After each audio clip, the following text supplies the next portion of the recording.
que condena Nicodemos não foram os hábitos.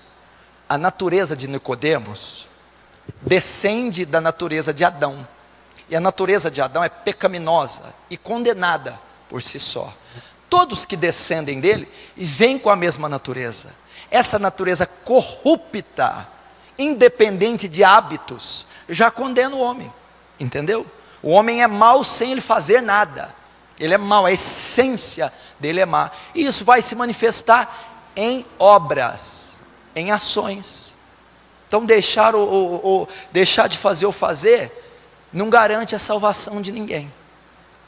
O que garante então?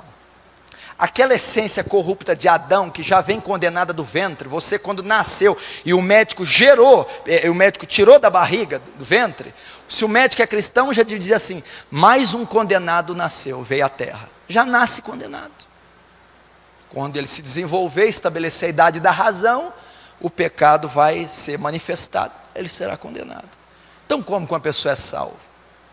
Quando uma obra invisível, sobre-humana, sobrenatural, pega aquela essência de Adão que já nasce corrupta, independente de hábitos, e a transforma numa nova criatura. É assim que alguém é salvo. Então deixar cabelo, saia, isso não compreende nada. Não cortar cabelo, sai até o dedão, esse tipo de coisa não descorrompe o que foi corrompido em Adão. Entendeu? O cerne do homem que o condena, o conteúdo do que é o homem que o condena. Agora pôr a roupa, o cabelo, frequentar, cortar as costas, subir escadaria de joelho, ir na Aparecida do Norte, isso tudo não tem nenhum efeito de salvação ou de santificação. Entendeu? O que é feito? Se a salvação não é por obras, significa que não há ações vindas de nós que podem atribuir a nós essa aceitação diante de Deus, a justificação ou a salvação. Então, obras não conseguem atingir a profundidade da decadência, da deploração, da execração, da corrupção do homem. A obra não consegue atingir aquele gene, aquela essência corrupta. Então a obra não vai conseguir. É necessário algo sobre-humano, que está acima do humano, sobre-humano, sobrenatural, que está acima do natural, só algo divino, só algo que é atribuído a Deus, mudando aquele cerne, aquele gene, aquele DNA, a alma do homem, transformando-a pelo Espírito Santo, é que alguém é salvo.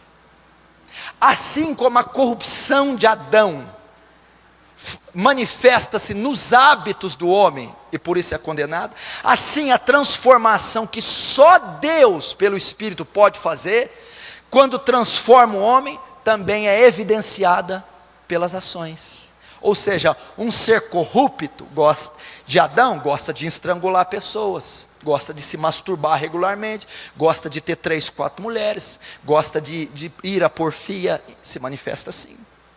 E um transformado regenera, que a semente, o cerne, foi afetado pelo Espírito Santo, manifesta também em frutos de bondade e de justiça.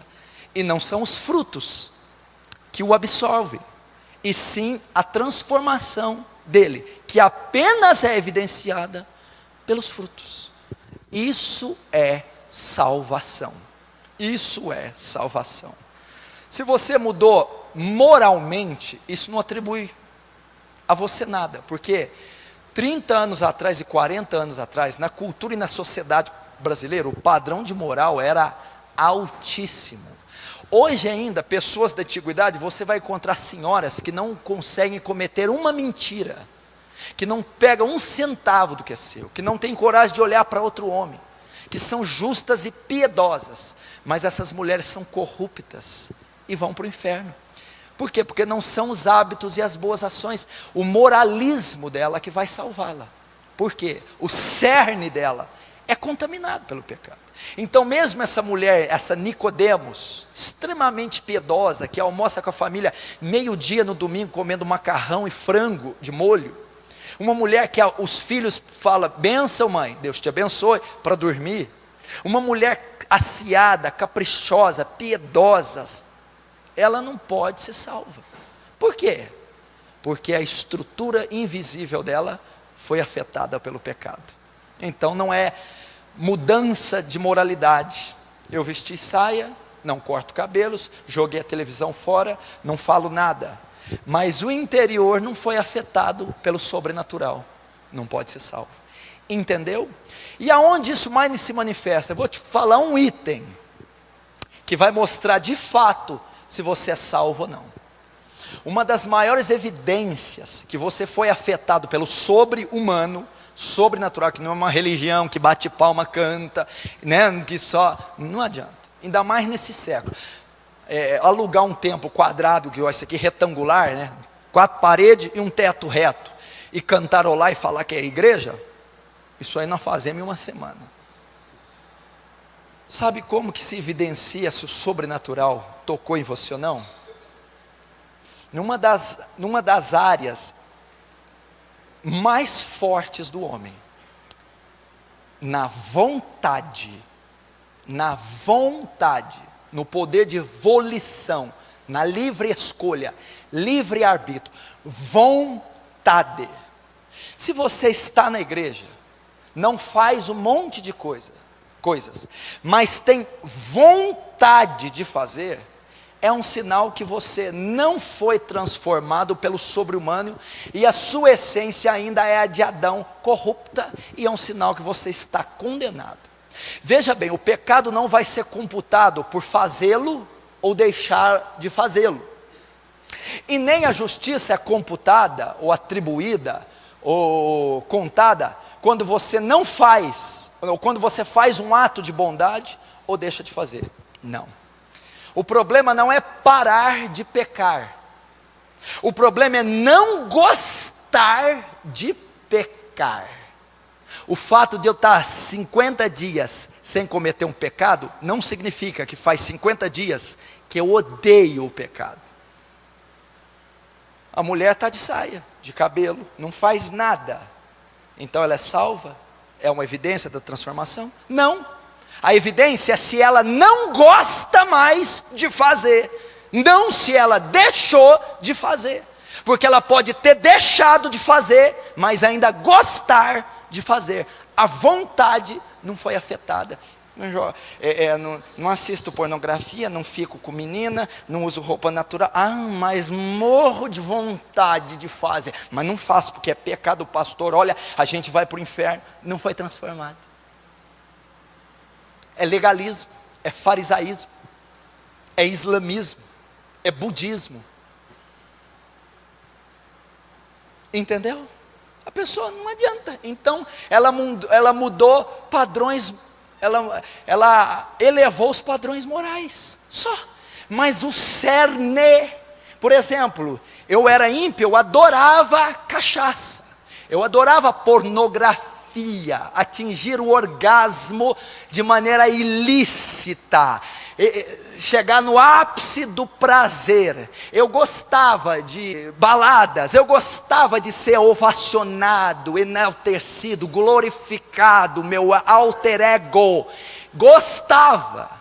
Se eu converti, se eu fui tocado pelo poder do Espírito Santo, e o meu cerne adâmico mudou, eu não só deixei de fazer, eu abomino pornografia, eu não gosto, eu abomino o seu centro das atenções, eu abomino o sexo ilícito, eu não gosto mais, eu não só deixei de fazer, eu não tenho mais prazer. Agora, se eu deixei de fazer, mas ainda gosto, eu não me converti. Não aconteceu nada. Parar de fazer não é sinal de mudança. Mudança é parar de sentir desejo pelo corrupto. Por quê? Porque a conversão, o que ela significa? A troca das naturezas. A inversão das naturezas, o câmbio das naturezas. Na cruz, o que Cristo fez? Assumiu nossa natureza, se fazendo pecado, correto? Então essa podridão que somos nós, foi lançada na cruz. Na nossa conversão, nos apropriamos da sua natureza, através do Espírito Santo. Como é que alguém pode deixar de gostar desse tanto de coisa que você falou? Quando atingimos a natureza de Cristo, numa conversão genuína, Cristo gosta de fumar, Cristo tem prazer na mentira, falcatrua, fraudar o lerite, mentir, picareta, trambiqueiro, safado. Não tem jeito. Nós trocamos de natureza, a nossa corrupta foi com Ele, a divina moral passou para nós. Se isso não aconteceu, e a trombeta soar agora, nós vamos ver quem vai e quem não vai. Quando eu estava no mundo, eu queria, agora que eu converti, Deus vai me ajudar a ter ela. Eu tinha uma vontade no mundo, agora eu vim para Cristo, eu tenho a mesma vontade e ainda uso Cristo para Ele me dar. Então não houve conversão. Pastor, mas a gente não pode ter coisa boa? Pode, mas a luxúria, a avareza, quando alguém converte, se perde, os valores se alternam. Nós não passamos a valorizar o que o olho vê, mas o que o olho não vê. Não atentando nós para as coisas que se veem, mas para as que não se vê. As que se vê são passageiras, as que não se vê eternas. Eu quero pegar uma BMW e ir para a praia, ter uma namorada linda, passar um réveillon em Paris debaixo. É legal quando é consequencial, mas não é mais um sonho da alma. Por quê? Porque na minha conversão o valor se inverteu, eu não tenho mais desejo dessas, são coisas obsoletas, subjetivas, secundárias. Minha alma mudou.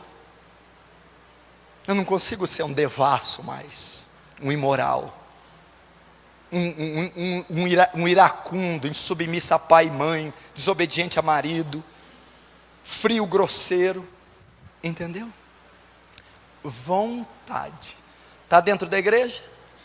Está buscando a Deus para realizar os desejos que tinha no mundo, as vontades que tinha no mundo? Não houve conversão.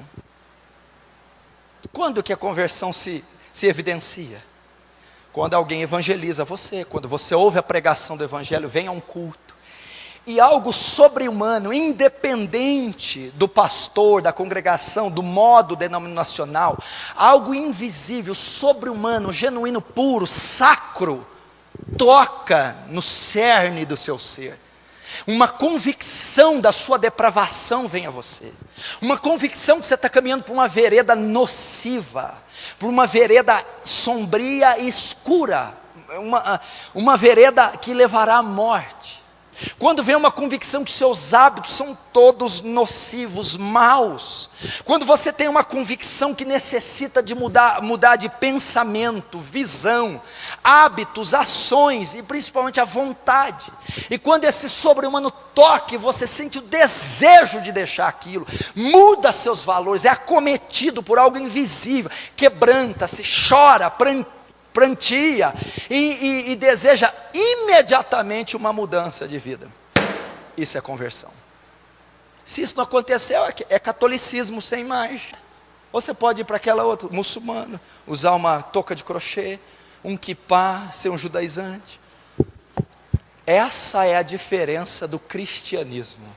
Essa é a diferença para as outras religiões. Se não houver novo nascimento, se a essência de Adão não for acometida pelo sobrenatural de Deus, estamos todos perdidos. É isso. Aí Paulo, escrevendo aos Coríntios, diz assim, para você saber, estou pregando por irmão aqui não, ou para aquele, fala Deus com a moça, não, é fala com você, porque cada um dará conta de si mesmo no dia do julgamento, não é da tua esposa, do irmão lá de trás, do desviado, é você. É você. As intenções do coração serão julgadas. As intenções. Então, voltando naquela parte da vontade. Veja só, olha como é que é simples o evangelho. Porque vocês da igreja moderna, é tudo judaizante. é óleo ungido. Quantas vezes Jesus usou óleo ungido, igreja? Lê, vai, busca no Evangelho. Paulo e as cartas. O Velho Testamento não é compêndio doutrinário para a igreja. O fim da lei é Cristo. Ritualismo, coisas físicas, palpáveis, não funcionam na graça. É só coração na graça, meu filho. Não unge carro, um óleo em cima de um carro. Primeiro, o óleo, uma substância inorgânica. Carro, outra substância inorgânica. O que tem de místico entre um e outro? É um carro, uma lata velha. E o óleo é outra coisa subjetiva. O que um vai fazer para o outro? Isso não existe. Ungir carro para o carro ficar santo. O motorista tem que criar vergonha e dirigir com prudência. É isso. Tem nada a ver, isso é ridículo, isso é bruxaria, misticismo, neopentecostalismo. Como é que é a ótica da graça? Qual que vale mais, ungir o carro ou o motorista que estiver dirigindo ser santo e obediente a Deus? Qual que vale mais, ungir o carro ou ter carteira de habilitação e ser prudente no trânsito? Então não tem, a unção não quer dizer nada. Mesma coisa, unge meu filho, unge minha vida, unge minha casa, unge meu casamento. O marido e a esposa ser prudentes, obedientes, retos e honestos, ou o óleo em cima da pecaminosidade? O cara é safado, sem vergonha, eu vou ungir. O que vai mudar? Então vamos acordar para essa coisa judaizante. Ato profético, volta da casa, orar a tal hora da madrugada. Jesus de Nazaré, não sejais como meninos, levados ao redor de todo vento de doutrina. Menino, gente, criança. Não tem nada disso. Entra no teu quarto, dobra o joelho, acabou a parada. É ali que resolve a parada. Não tem mais conversa. Lê teu livro sagrado e não tem mais conversa. Então voltando, olha como é que é a graça simples. Como é que você vai ser julgado? Vem alguém e te pede um copo d'água. Um pobre, mendigo, sujo, ladrão, tia, irmã, prima. Você vai dar o copo de água. O que vai ser levado em conta e a mudança sua não vai ser evidenciada na ação dar o copo d'água. Não é isso que vai ser julgado. O que vai ser julgado? A intenção do seu coração com que você deu o copo. Deu para aparecer? Deu com raiva? Deu murmurando? Deu porque tinha gente olhando? Ou deu porque amava e se compadecia da alma? Entendeu? Como leu a Bíblia? Não vai ser julgado porque leu. Como que leu? Com que postura que leu? Orou? Com que coração? Submeteu? Com que coração? As intenções das ações. Por isso que obra não salva. Entendeu? Dei 1 milhão de cesta básica ali no Berbel, ali no Alonso. E daí, com qual propósito? Política? Status? Obrigação? Ou piedade das pobres almas? Ou compaixão das mesmas?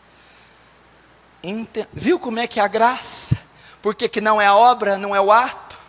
Por isso que Jesus condenou os fariseus. Por isso que a gente chama algum irmão, você é fariseu. Por quê? Você está fazendo, mas a intenção desse fazer é errada. É errada. Isso é farisaísmo. Não são as ações. Deus, e não importa quanto você ofertou, dinheiro, o que você fez. Nada disso é relevado. E sim a intenção com que você fez. Isso é graça. Por isso que Jesus fala daquela oração do publicano e do pecador, qual que foi justificado. Ele fala das esmolas, não toquei trombeta quando dá, não sabe a mão direita, a esquerda o que fez a direita. E vai. Quando os irmãos ofertaram, e a viúva pobre veio, não pode dar mais, papapá. Jesus parou.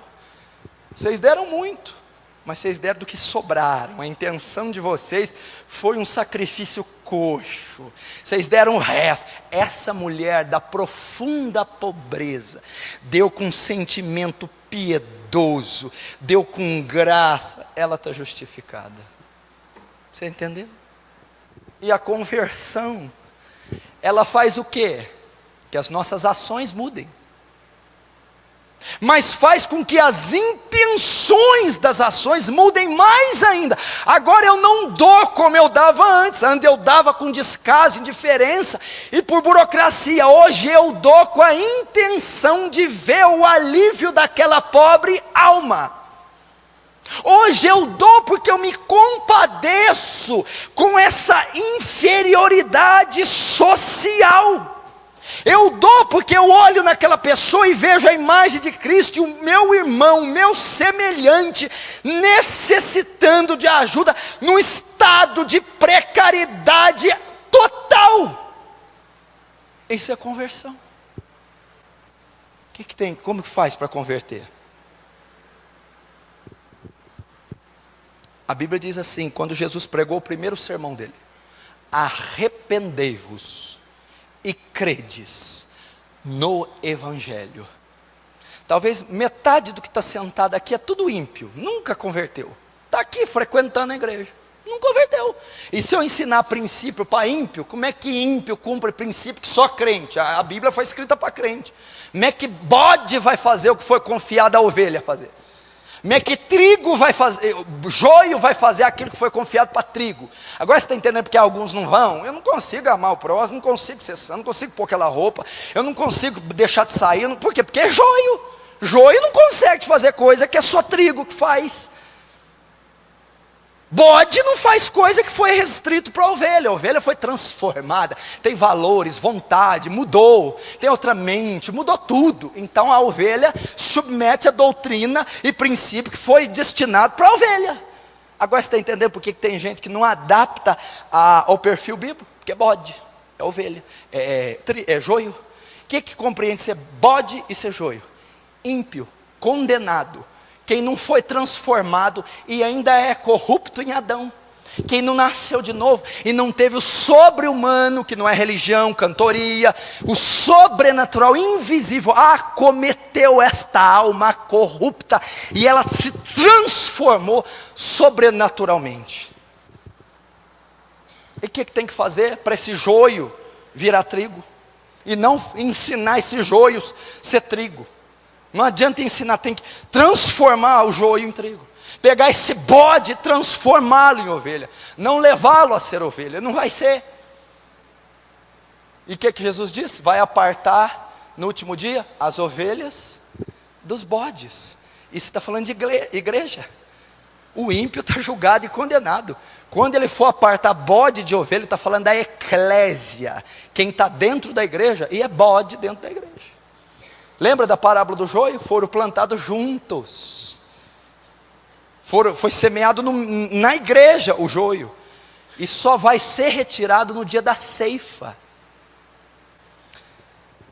Então Paulo diz: examine-se, pois, o homem a si mesmo, para ver se está na fé. Examina a tua vida. Olha para ela à luz da Escritura. Você quer saber o maior livro que evidencia se alguém é crente ou não? Tem um livro na Bíblia que mostra todas as evidências de um salvo ou não salvo. Se você estudar esse livro, você vai saber se você é salvo ou não. É a primeira carta de João, 1 João. Lá mostra as evidências de um verdadeiro salvo e de um verdadeiro não salvo.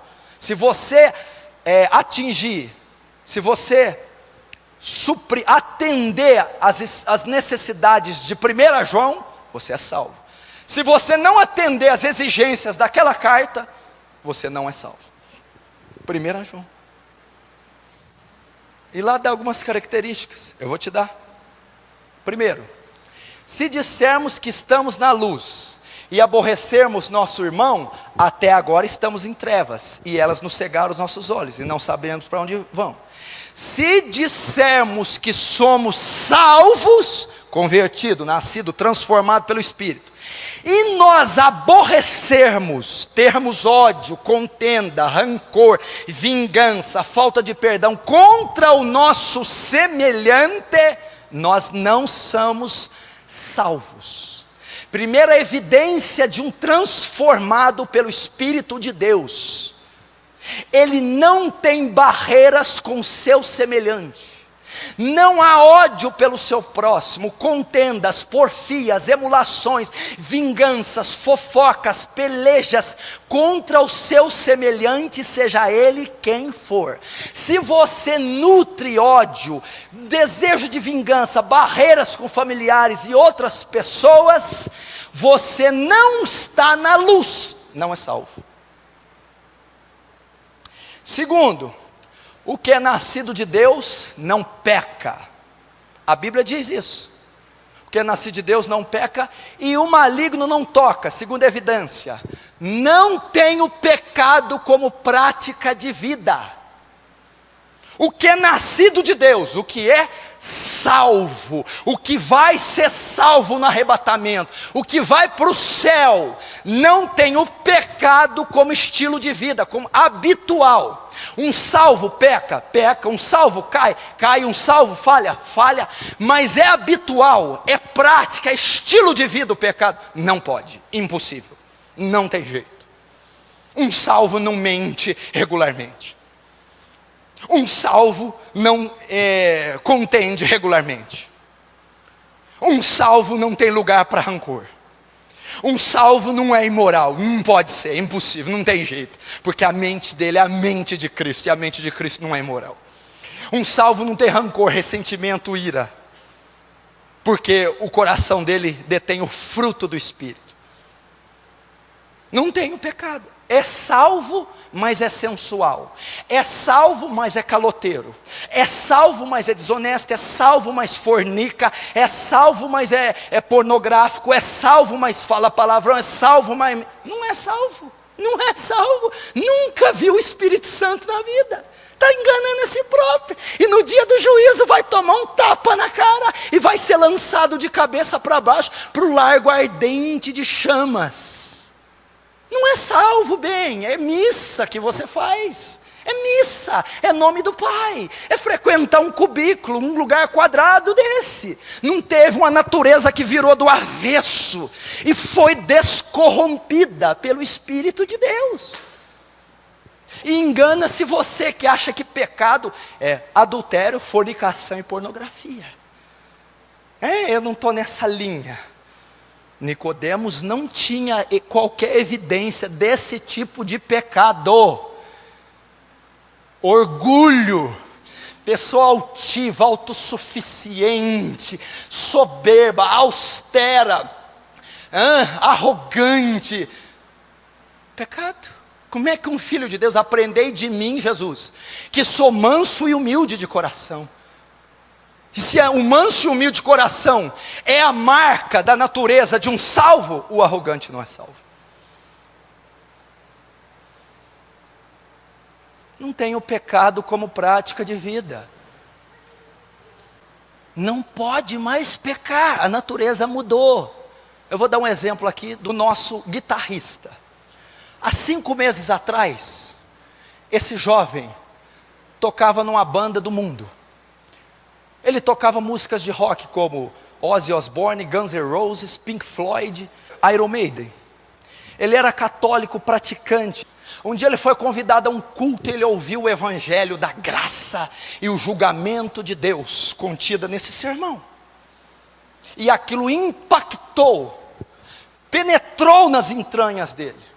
Era uma pessoa que tinha uma vida devassa, que tinha o pecado como estilo de vida, a mentira como estilo de vida, a injustiça como estilo de vida, e tinha prazer na injustiça. Mas quando ouviu o evangelho da graça e o sobrenatural penetrou nesse coração, começou a haver uma mudança. Eu passei a discipular ele e trabalhar a conversão dele todas as terças-feiras, 5 horas de estudo. Então nesse trabalhar o Espírito Santo foi convencendo-o. E foi mudando a sua vontade, o seu interior. E o que ocorreu? Ele começou a deixar as práticas. Deixou as roupas de roqueiro. Deixou as amizades. Deixou o sexo ilícito. Deixou certas coisas. Faltava a banda ainda. Então ele ainda foi tocar e foi ensaiar. De repente, em um dia de ensaio, eles estavam ensaiando uma música do Pink Floyd. E durante esse ensaio, tocando essa música, ele começou a sentir depressão. sentir mal, sentir nojo da música, nojo do ambiente. Olhou para o céu dizendo: Deus, o que eu estou fazendo aqui? Não tem ninguém aqui, Senhor, pensando no Senhor. Quando a conversão dele se evidenciou, não foi quando ele deixou de fazer, não foi quando ele veio para a igreja, foi quando aquilo que ele amava, Pink Floyd, rock and roll, depravação, pecado, depois de ouvir o evangelho, de ser tocado pelo sobrenatural, ele passou a odiar, sentir depressão. Isso é conversão. Mudança da vontade, dos pensamentos, dos desejos e também dos hábitos. Deixou de ir na igreja católica, deixou de participar de missas, porque eu disse: quem oferece sacrifício a ídolos, oferece aos demônios. E aquelas hostes, aquele pão da Eucaristia católica, poderia estar sendo consagrada aos demônios. Ele foi acometido de temor e nunca mais tomou essas hostes. Deixou todas as práticas, se batizou e hoje tem um ministério na igreja, porque não agregou valores e não trocou de denominação, mas o sobrenatural pegou uma alma corrupta em Adão, que amava os deleites nocivos, pecaminosos, e a fez abominar a mesma coisa que outrora amava. Isso é conversão. Isso é conversão. Isso é conversão. E se eu dizer para ele: vai lá, toca, vai lá, canta, vai lá, toma hoste, vai lá, faz o que é, ele vai dizer: eu não posso, eu não gosto mais, eu não consigo mais, eu não posso fazer, porque está escrito: colocarei o meu temor nos vossos corações, para não se apartarem de mim. Isso é conversão. Entendeu? Pai, gente dentro da minha igreja mesmo, tão indiferente. Meu Deus do céu. Jovens que não sabem nada de Deus. Meu Deus do céu, famílias perdidas. Se você tivesse consciência do estado que está até, você não ficava nessa vida, meu irmão. Você não ficava do estado que está, meu irmão. Meu irmão, é uma curva, meu irmão, uma passagem de nível sem barreira, tu capota e adeus para a esfera terráquea, meu irmão. Adeus, meu irmão, uma veiazinha entupida, um infarto fulminante, um derramezinho, e você entreva até morrer e definhar. Aí é tarde demais, igreja. A Bíblia diz que a nossa vida é como um vapor que esvanece. A Bíblia diz que nossos anos passam como um conto ligeiro, é muito rápido. Billy Graham disse: em toda a sua caminhada, o que o senhor tem para deixar, Billy Graham? A brevidade da vida. Eu nunca achei que ela ia passar tão rápido. Outro dia você tinha 15, 12, 25, 30, olha hoje, irmão. Está passando e os anos estão aí. E a Bíblia diz que o último inimigo a ser vencido é a morte, mas ele ainda não foi vencido. Como um buraco negro, ele está tragando crianças, adolescentes, jovens, adultos e velhos, levando-os para o sepulcro, matando. Leonard Ravenhill disse: a coisa mais séria que temos que tratar são com as almas eternas. Sabe quando você fica esperando um exame se é positivo ou negativo? Sabe quando você fica à mercê de um processo se vai dar condenação ou absolvição?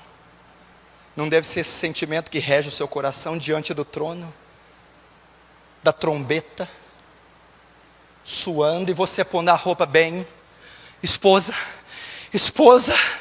tarde demais. Filho, a mamãe vai amanhã, filho, o papai vai. Tarde demais, papai.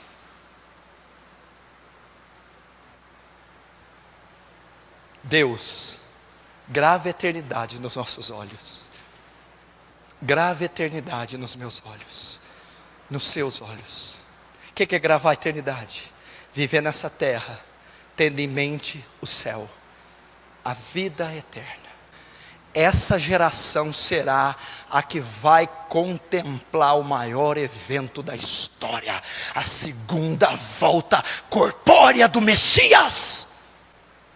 Não durma, não cochile, vai ser marcada por esse evento. Ai das grávidas naquele dia, e das que amamentarem. Se aqueles dias não fossem abreviados, suprimidos, encurtados, nenhuma carne se salvaria. Mas por causa dos escolhidos. Eu tenho assistido bastante o filme da Segunda Guerra Mundial, e me chocado com os cadáveres dos judeus, crematórios, valas, câmaras de gás e morte por fome. E quando eu vejo aquele amontoado de corpos, eu imagino aquilo espiritualmente, aquele amontoado indo ao inferno, e ao invés de serem incinerados em máquinas, eles serão incinerados no inferno. No inferno. Você vai sair hoje? Vai para a baladinha ainda, não vai? Vai fazer uma maracutaia ilícita? Vai fazer sexo com a namorada? Vai fazer. Você ainda não, está resistindo. Talvez seja tarde demais. Talvez seja tarde demais. Talvez seja tarde demais. Pastor, o que está faltando? Lágrimas. Lágrimas. Lágrimas. Você acha que é fácil para mim pregar essas coisas? Não é muito fácil mais para mim. Vai ter uma jantinha sendo liberada ali, e eu vim aqui com um discurso, e contar piadinha, e deixar você satisfeito com a tua pecaminosidade, e ir para casa condenado, e eu limpar a minha com você. Esse pastor é joia, viu? Fala bonito, agrada a gente, o homem é, né? Agora não. Eu tenho que pôr em jogo a minha reputação e ser indigesto para você. Eu tenho que ser duro, frio e pôr em risco. Eu não gosto desse pastor, porque ele não fala o que eu quero ouvir. Ele não apraz a minha carne. Oh, meu Deus do céu, grava a eternidade nos nossos olhos. Meu Deus, meu filho, as riquezas insondáveis que tem no céu, e você aí clamando por migalhas. Ferrari é migalhas, meu irmão. Paris é migalhas. Títulos acadêmicos são migalhas. Sexo em abundância é migalha. Condecorações, medalhas ao menos, são migalhas perto da eternidade, perto do que o olho não viu, o ouvido não ouviu, não subiu a mente do homem, meu irmão, o que tem na glória para mim e você. Abra mão. Quantos aqui, desde que eu comecei a pregar essas mensagens, tomaram decisões radicais, quebraram coisas, mudaram programações, trocaram amigos? Se você é covarde para fazer algo com Deus, você tem o seu castigo. Aquele que me negar diante dos homens, eu negarei diante do meu Pai. O que é tão grande que você não pode fazer para Deus? Você tem coragem de mudar o jeito que você está vestindo porque viu essa mensagem? E o jeito que você está vestindo não agrada a Deus?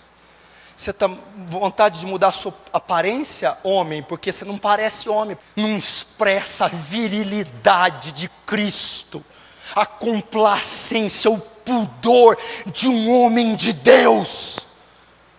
Você tem coragem do jeito que você está aí num hospital e orar para uma senhora que está com câncer? Você vai matar ela se você chegar lá assim. Ai não, isso é muito pesado. Você está entendendo, meu irmão? Nós necessitamos disso. O Espírito Santo tem que mexer conosco. Deus tem que trabalhar. Pastor, por que você está insistindo nesse tipo de mensagem? Porque eu estou insistindo que o bode se transforme em ovelha. Porque eu estou pedindo que o sobrenatural venha e pegue aquele joio condenado e sobrenaturalmente o faça um trigo salvo. Eu estou pedindo para aquele coração de aço, pedra, titânio ser penetrado por Deus e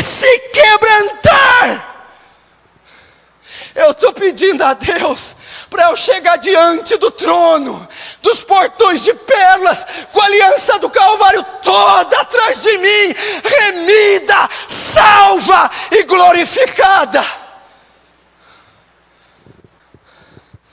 Olha para a tua vida.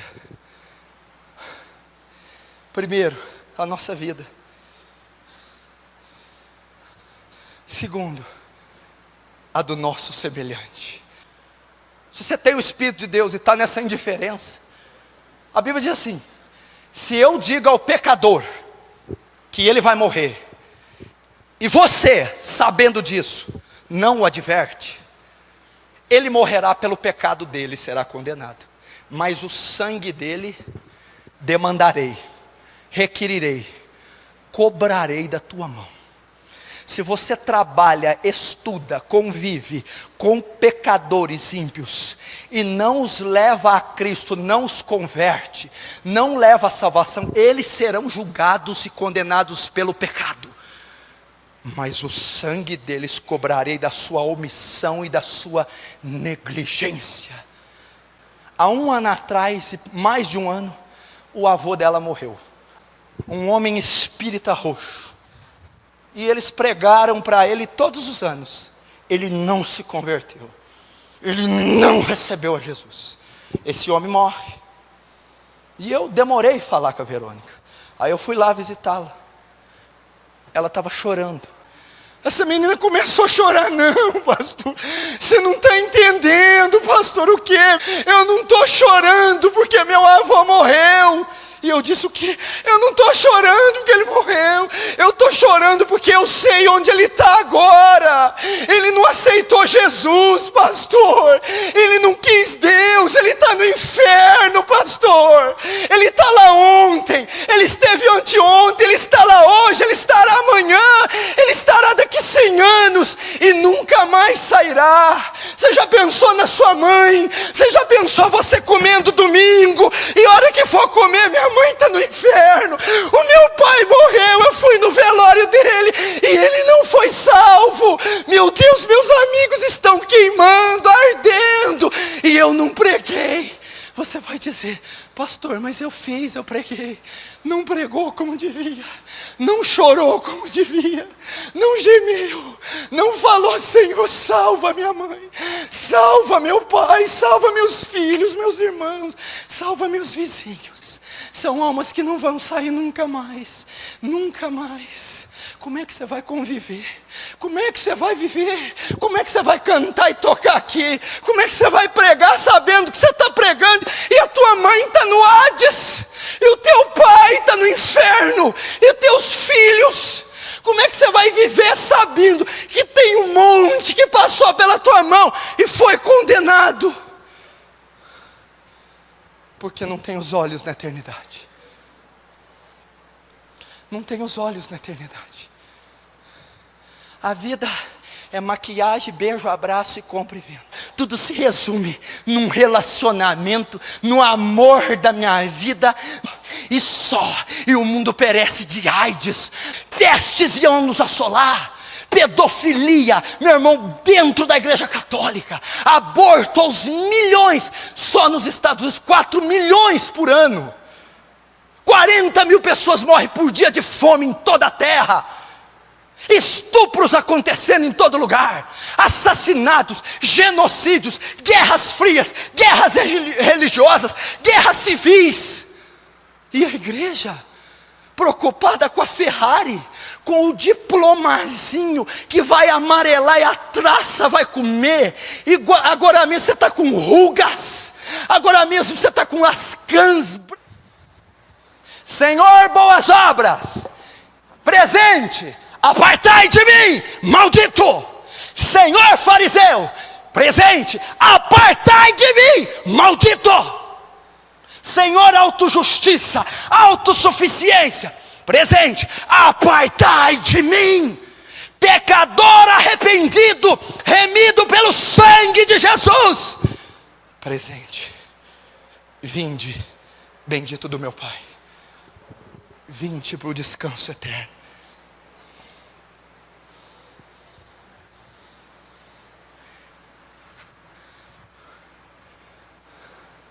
Vamos acordar. Busca saber na crise do Oriente Médio. Israel, Rússia, Irã. Busca os sinais na natureza. Teve um terremoto agora nas Filipinas. Agora. Busca sobre os evangélicos. Veja as bizarrices que esses filhos de Satanás estão fazendo em nome de Deus. Vê o que eles estão fazendo. Olha na natureza. Olhar para a figueira, Israel. Olha para o Vaticano e para o islamismo, as duas maiores potências religiosas do globo. Veja o que eles estão tramando. Você vai ver que Jesus está às portas. Você vai ser acometido de temor. Você vai mudar seu conceito. Meu irmão, quando eu vim para Jesus, eu andava com as pessoas mais ricas dessa cidade. Os filhos dos donos de tudo que você imaginar. Nós fazíamos churrasco de segunda a segunda, piscina, jogos. Andava em carros importados, passeios e festas das mais. Conhecia todos os drogados e malacos dessa cidade, porque eu também andava com a classe C e D. Era um devasso. Quando eu converti, esse povo levou um choque. A minha conversão foi tão abrupta, tão contundente, foi uma transformação tão radical, que esse povo achou que eu estava louco. Eu mudei tudo. Eu deixei tudo e todos. Eu nunca mais fui uma balada, nunca mais fumei um entorpecente, nunca mais ingeri álcool, nunca mais me prostituí, nunca mais fiz coisa alguma. Mudei minhas vestimentas, meu linguajar, meu cabelo, os lugares que eu frequentava, as amizades, meu coração, meus valores, minha vontade. Eu sumi. Nunca mais, 13 anos, que com o dedo de fogo ele escreveu suas leis na minha alma, nas tábuas do meu coração. Já estive cansado, desanimado, até pensando em desistir da obra. Mas do homem de Nazaré, jamais, jamais. O que você vai fazer? O que você vai fazer?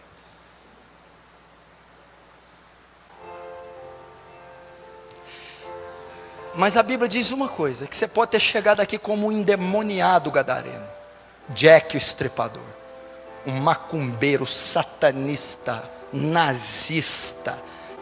Você pode ter chegado aqui com o homem mais truculento, vil que possa haver.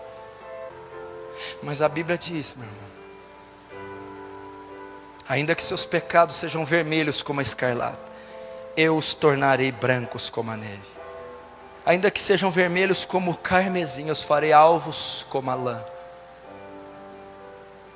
Meu irmão, há esperança para nós ainda, antes que seja tarde demais.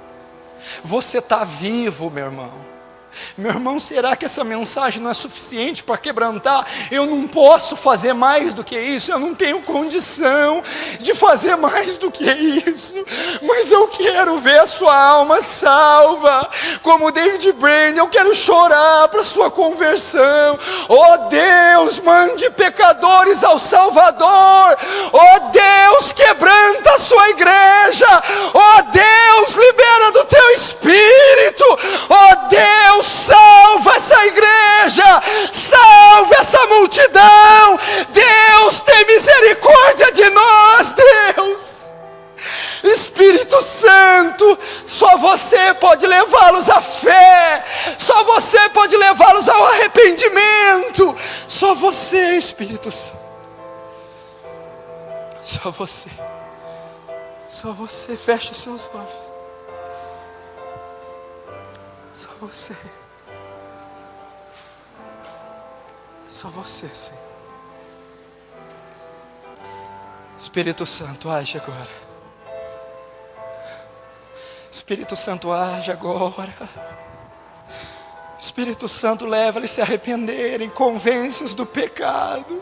Meu irmão, se Deus não mostrar para você o quão depravado você é, não adianta. Se você não fizer como Isaías, ai de mim, que vou perecendo. Sou um homem de impuros lábios, ai de mim. Senhor, mostra a tua majestade a esse povo. Espírito Santo mostra o coração deles a si próprios. Oh Espírito Santo. Oh Espírito Santo. Examine-se, pois, o homem como um flecha, Espírito Santo. Coloca a vida de cada um na sua mente, a sua infância, a sua adolescência, a juventude, suas particularidades, individualidades. Coloca toda a vida do teu povo nas suas mentes. Examina a sua vida, igreja. Examina seu relacionamento, sua profissão. Examina sua moral, sua conduta. Examina sua família. Examine-se a si mesmo. Eu quero que você se ajoelhe, feche os olhos e entre na dimensão do trono de Deus, e diante daquele trono derrame sua lamentação, os seus pecados, peça para a convicção de tomar, e diz: purifica minha alma impura, perdoa minha iniquidade que ultrapassa o céu, salva-me, Deus.